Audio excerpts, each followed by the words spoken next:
The Cincinnati Bengals are staying put for at least 10 more years. Let's break it down.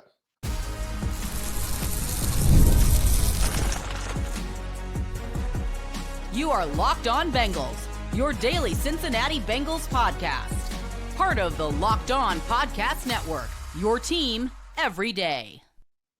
What up, Bengals fans, and welcome to another episode of the Locked On Bengals podcast, part of the Locked On Podcast Network, your team every day. I'm Jake Liscow, he's James Rapien, and we've been hosting the Locked On Bengals podcast collectively, well, going all the way back to 2016. And I don't know how many years that is. I can't count that high, but I'm glad you're here. Hope you're already an everydayer. If you're not an everydayer of the Locked On Bengals podcast, all you have to do is hit that subscribe button on YouTube or anywhere you get your podcasts, and that'll help you not miss an episode. You'll get those notifications. It'll be in your feed when we publish those episodes.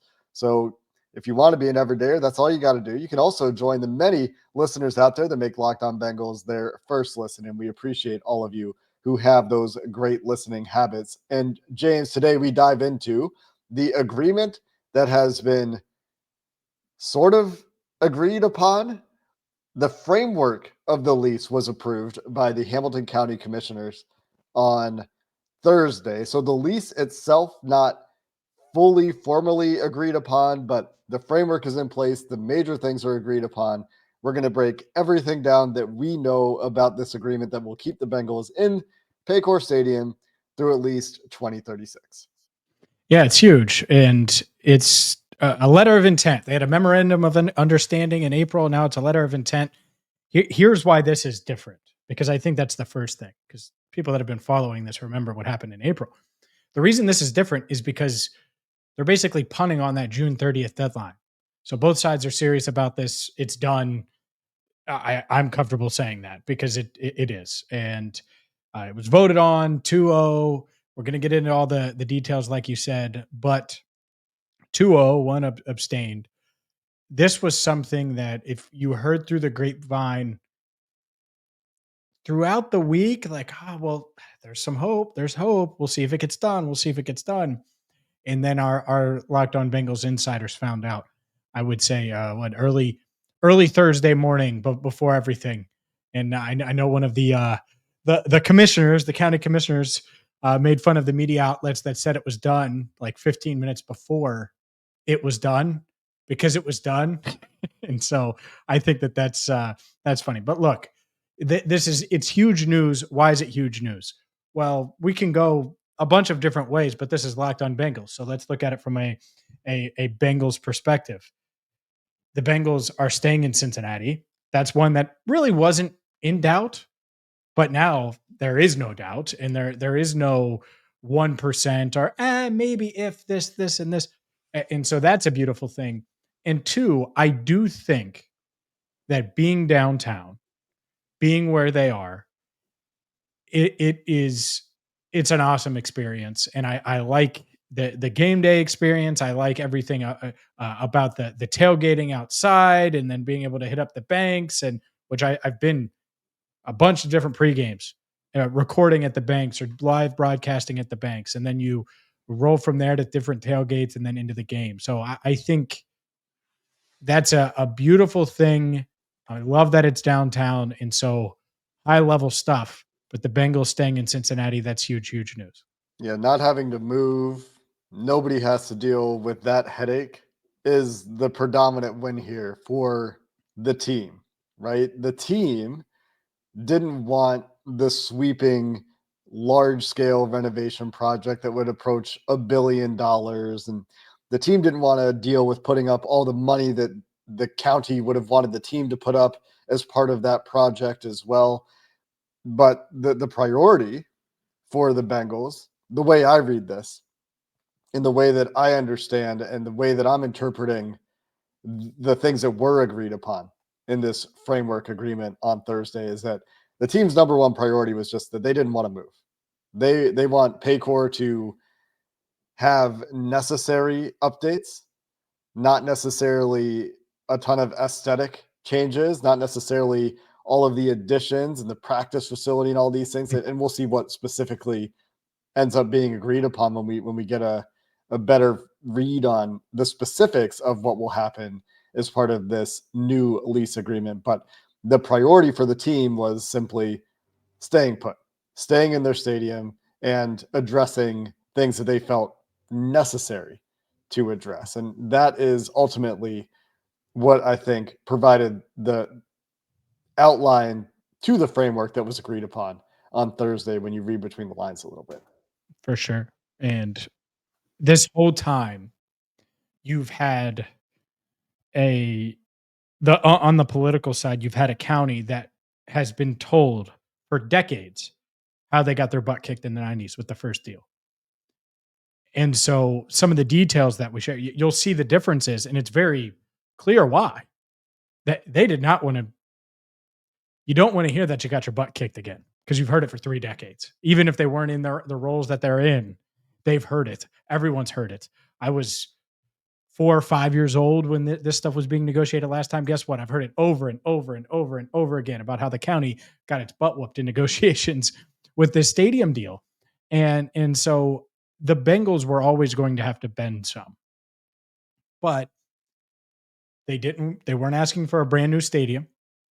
They didn't want to switch counties, which if you leave downtown, that's exactly what you would be doing. They didn't want to go across the river to Kentucky. They didn't want to do those things. And Hamilton County, when it comes down to it, and this is why this was voted the way it was today on Thursday, this is why it didn't get to that June 30th deadline. Both sides wanted to stay together. And was it ugly at times, publicly and privately? Absolutely. But when it comes down to it, if you have two parties that want to be together, it sounds a lot like the Bengals and Trey potentially. Usually you come to an agreement. And so it's good that they were able to get this done. Now you got to put it all in writing, essentially, and sign it. And once you do that, then you're good to go through at least 2036. You said 10 years. Obviously, it is 10 years on top of this year that they were at Paycor Stadium. So that's awesome. And there's a chance that this 11 years ends up being 21 with the 5 2-year extensions that are potentially on the table for this current lease, which under the current lease, the one that expires in a few days, the Bengals could have said, and this was their leverage, they could have really gotten ugly here. They could have said, we'll pick up the 2-year option, and then we'll pick up another 2-year option, and then another 2-year option, and do that and kick the can down the road with that current lease. They didn't. And so to negotiate that way is an example of the Bengals clearly wanting to be in Cincinnati, clearly not wanting to move and wanting to stay put, and also do right by the county and the fan base. Yeah, I think the reason that that's doing right by the county and the taxpayers in Hamilton County and the fan base to some degree, because there will be people out there that look at this and say, well, the county's still paying more than the team. Sure. And the Browns are getting state money, and Haslam is putting in $1.2 billion or whatever the price tag is in private money that he's put together for the new stadium that the Browns are going to get.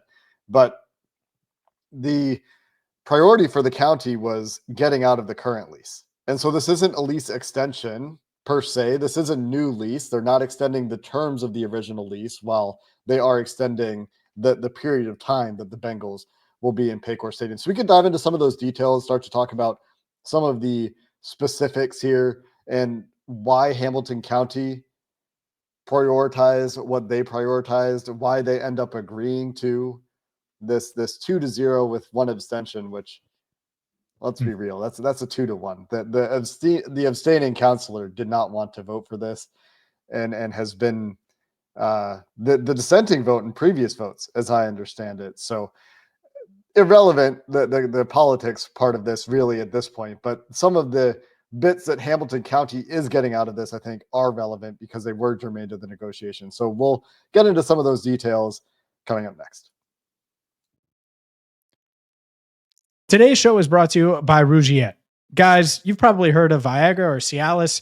Maybe you've even tried them. But if you're looking for something beyond the usual pill, it's time to meet Rugiet Ready. Rugiet Ready is a next-generation prescription treatment designed to amplify arousal in the brain and boost blood flow. Unlike usual pills that can take hours, Rugiet's 3-in-1 formula dissolves under your tongue, kicks in fast, on average, in 15 minutes. Effects can last up to 36 hours, so you can stay confident and in control when the moment is right. Traditional options haven't worked. Rugiet might be the answer. Over 150,000 men have already made the switch, and it's completely online. Rugiet connects you with a board of certified doctors and ships your treatment discreetly to your door. And you can read real customer reviews on their site. Head to Rugiet.com/LockedOnNFL and use code LockedOnNFL for 15% off today. That's RUGIET.com/LockedOnNFL and promo code LockedOnNFL for 15% off. Individual results may vary with prescription treatment. Compounded drugs are permitted to be prescribed under federal law, but are not FDA approved and do not undergo FDA safety, effectiveness, or manufacturing review. Please visit the Rugiet website for full safety information. Details. This agreement between the Cincinnati Bengals and Hamilton County had been discussed at numbers in the $850 million range, as I recall it. I didn't look that up, so maybe that number isn't exactly right, but certainly significantly more than the ultimate agreement. The agreement on Thursday is a $470 million renovation of Paycor Stadium, the county contributing $350 million and the Bengals contributing $120 million. This works out to the 75-25 split that you'll see mentioned if you go see articles about this.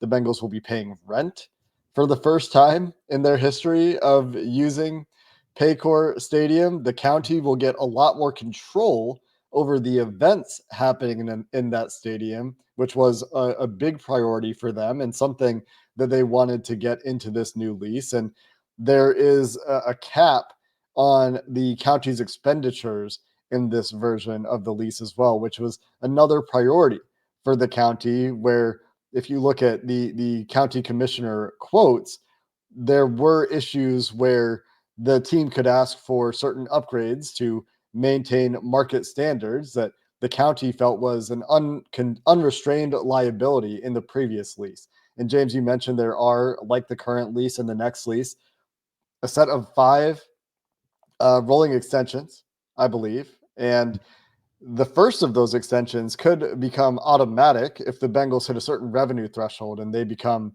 a top 24 revenue team in the NFL, such that one of the commissioners was even calling it, I think, a 12-year lease, because they assumed that first option would automatically vest at some point between now and the end of this lease, and we'll see. And it's just got to be 1 year, from my understanding. So it's not like for the length of the lease, they got to be 24th or better, right? It's just if they're top 24 at any point, that's how I understand it, which is going to happen. They have Joe Burrow and Jamar Chase, two of the 6 biggest stars in the league.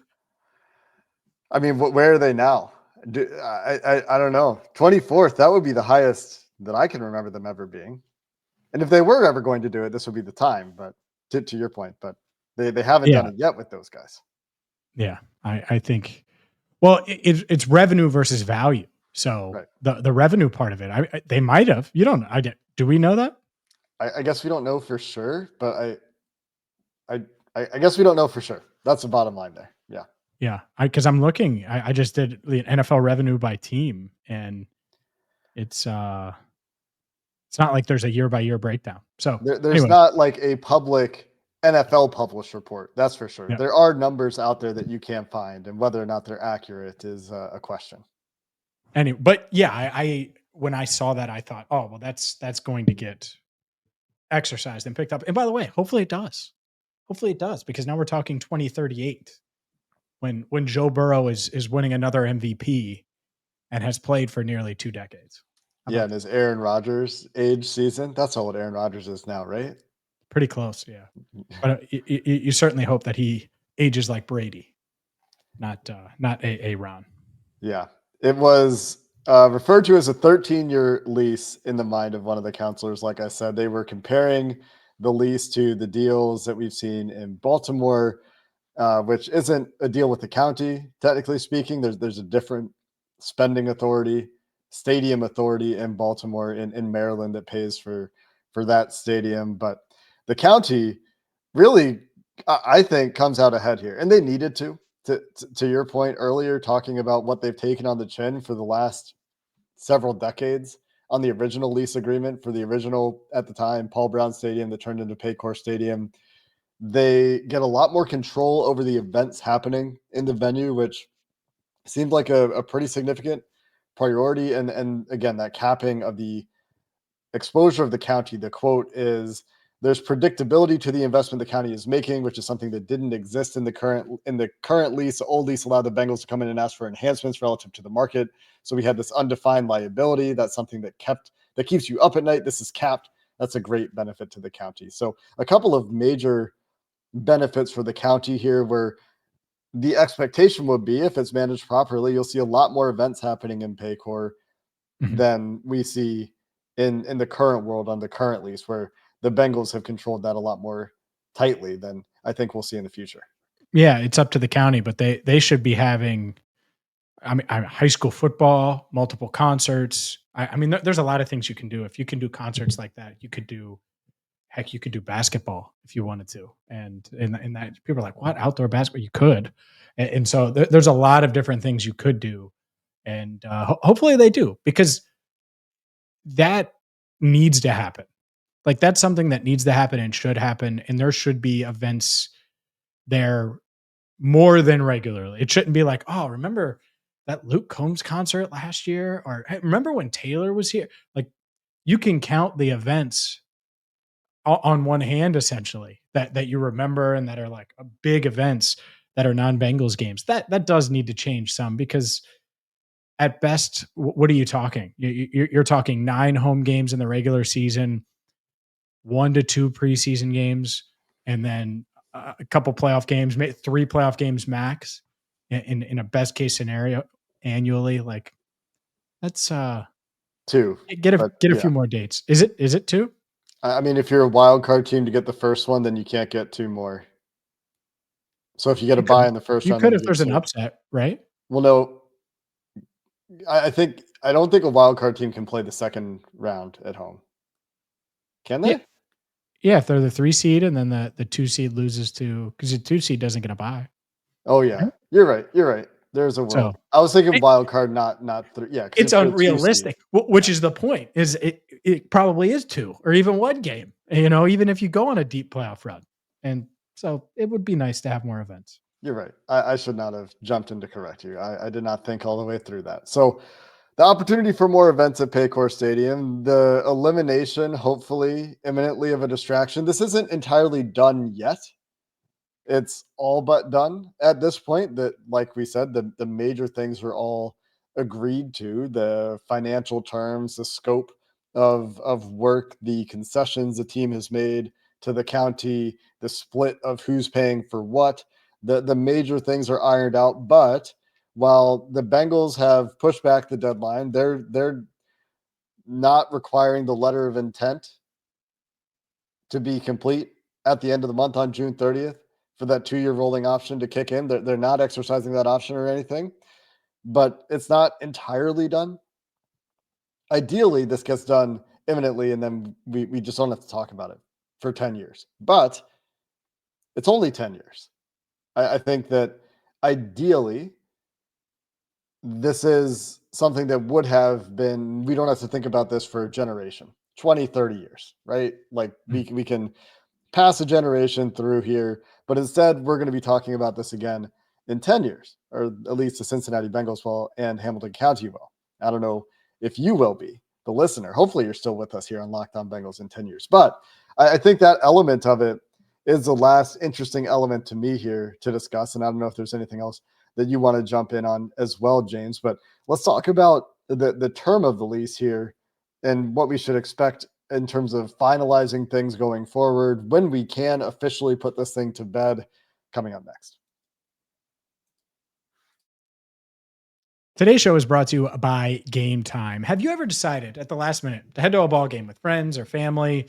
Maybe it's game day. You suddenly realize that you want to be in the stands. You head down to the banks, you go to Holy Grail, and you still need tickets. Well, especially when the Yankees were in town, tickets were a bit harder to come by, but they're not going to be harder to come by when you have Gametime. Gametime makes buying tickets fast and simple. I used Gametime to go to the Eastern Conference Finals. It was a lot of fun in Indianapolis. By the way, I hate how Game 7 of the NBA Finals ended, congrats to the Thunder. But regardless, Gametime is here for you, whether it's Major League Baseball, whether it's NFL. It is the easiest way to get tickets. So you're thinking, all right, you want to check out Terry Francona's new boat chair in the clubhouse. You want to see it in person. Fine. Take the guesswork out of buying tickets with Gametime. Download the Gametime app, create an account, use code LOCKEDONNFL for $20 off your first purchase. Terms apply. Again, create an account, redeem code LOCKEDON NFL, LOCKEDONNFL for $20 off. Download the Gametime app today. Last minute tickets, lowest price guaranteed. So we get a 10-year lease extension here, James, which, like I said, means we're likely talking about this again in about a decade. And I mean, what are your thoughts there? Let's just start with the length of the lease. When you saw 10 years and that's where this thing ended up, what's your impression? I think a couple of things. One, the first lease was so long, and it's easy to do when you have a brand new stadium, but Hamilton County certainly felt locked in it. And there were things about that lease that one, that a lot of things that they didn't like, but the Bengals could say, oh, well, you need to do this to keep our stadium up to standard, or this or that, or this or that. And so to change that, that's no longer the case. They max out at the $350 million you mentioned. But if you're the Bengals and you're locking into that, well, what if the stadium doesn't work for you in 10 years? What if stadiums feel even more different than they do now? And you realize, all right, it's time to build new, or it's time to go that route, or it's time to put plans together for that. I don't think you want to lock yourself in to a 25-year lease. And that's what it was. And I get it. It's different when it's a brand new stadium versus now. And so I think that's why. Doesn't mean that they'll do that. Maybe they'll get another 10 years out of it. But I do think that that's something, unfortunately, that when you look big picture, it is going to be on the horizon. Doesn't mean it's going to happen. All these updates and upgrades could get it there and be able to make it sustainable long term. But I haven't ruled that out, especially 10 years from now. If you think about it, just put it in perspective. 10 years ago, Andy Dalton and AJ Green, they're getting ready to dominate the NFL and have an awesome 2015 season, a few months away from starting 8-0. And so you put that in perspective time-wise, it feels like it's going to be forever, but then you blink and it's here. So it would not shock me at all if we're having this discussion 10 years from now, where it's like, yeah, new stadium, it's probably needs to go somewhere. They probably need to. I could see that being the case. And I do think that's why it is what it is from a length standpoint. I wonder also if there's an eagerness to figure out a future state involvement and hoping that can be sorted out in the next 10 years after seeing the state contributions to the Cleveland Stadium project, which apparently is going to be challenged legally. I was reading about this today, that the state agreeing to pay, I think, $600 million toward the Browns project. But then there's a group that will continue, I think, to challenge legally the state giving that money to the Browns. So we'll see what happens with all of that. I don't know if that's exactly finalized, but I do think that the state's involvement with a potential future larger project with the Cincinnati Bengals is something that the state is aware of. And something that I think the Bengals and the county are probably aware of when it comes to a larger scale of discussion in the future. No doubt. I would expect to hear about that. I think the state is going to be a part of this renovation, a significant part. And that Browns deal is going to get done. $600 million is going to go toward that new stadium. I would be shocked if it didn't. I expect that to get done regardless of the legalese and the mumbo jumbo that goes into it from a posturing standpoint. But there's also like $400 million in state funds that are kind of set aside right now, according to the Ohio budget, for other similar projects. So the Browns get 600. There's 400 sitting there. I don't think all 400 is going to go to the Bengals in the renovations, but their original proposal, if you look back a few months ago, was like an $830 million renovation of Paycor Stadium. You do the math and you say, all right, well, 350 from the county, 120 from the Bengals, you're at 470. Mm-hmm. Like you can get there. You can get to that $800+ million number with state funding. And so would not shock me if that's the next piece. The Bengals in Hamilton County, they wanted to iron out their issues. And next year, when all of this stuff starts working construction wise, I'm sure they plan to have the state involved and have the state budget working in their favor. Both parties. We'll see if that happens.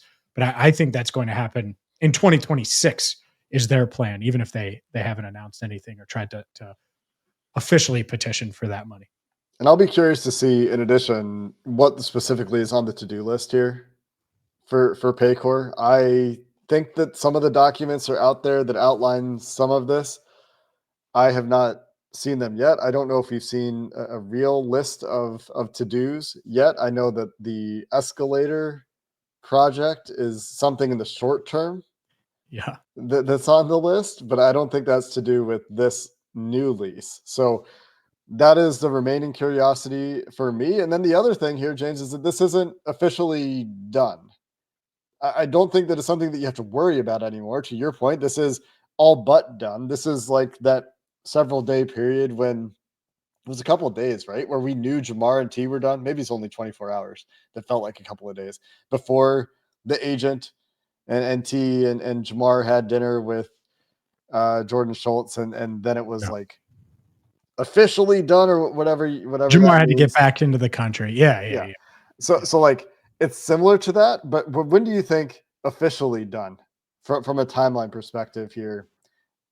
We can expect to just not have to think about this for the next 10, 11 years.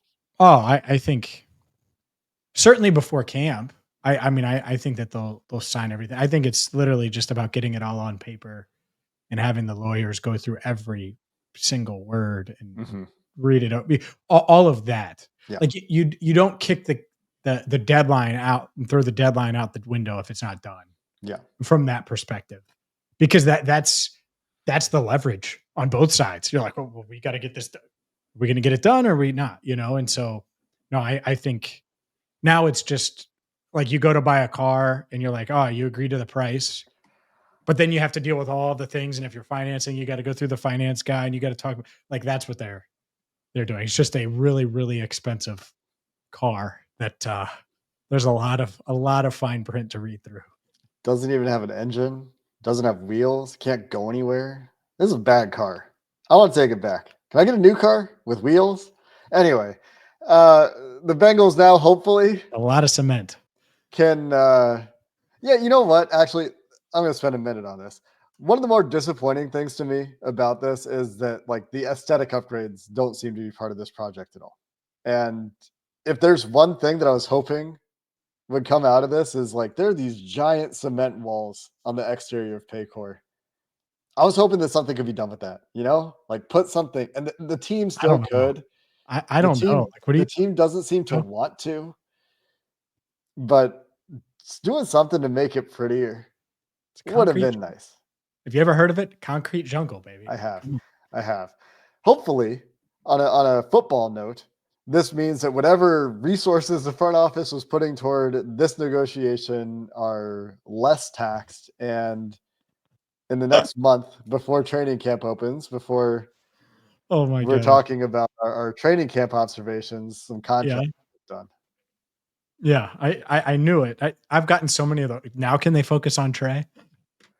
I think it's legit. I mean, they obviously can do both to some degree, but I do think that like they need more manpower for the contract stuff. The Jamar thing is the example, right? I mean, seems that way. That's going to do it for this episode of the Locked On Bengals podcast. We've got an off-season topic coming to you in our next episode. Unless there's breaking news, we're going to try to take a stab at a too early end of June 53-man roster prediction. That's coming to you in the next episode of Locked On Bengals. Until then, thanks for listening. Hoo day, and have a good one.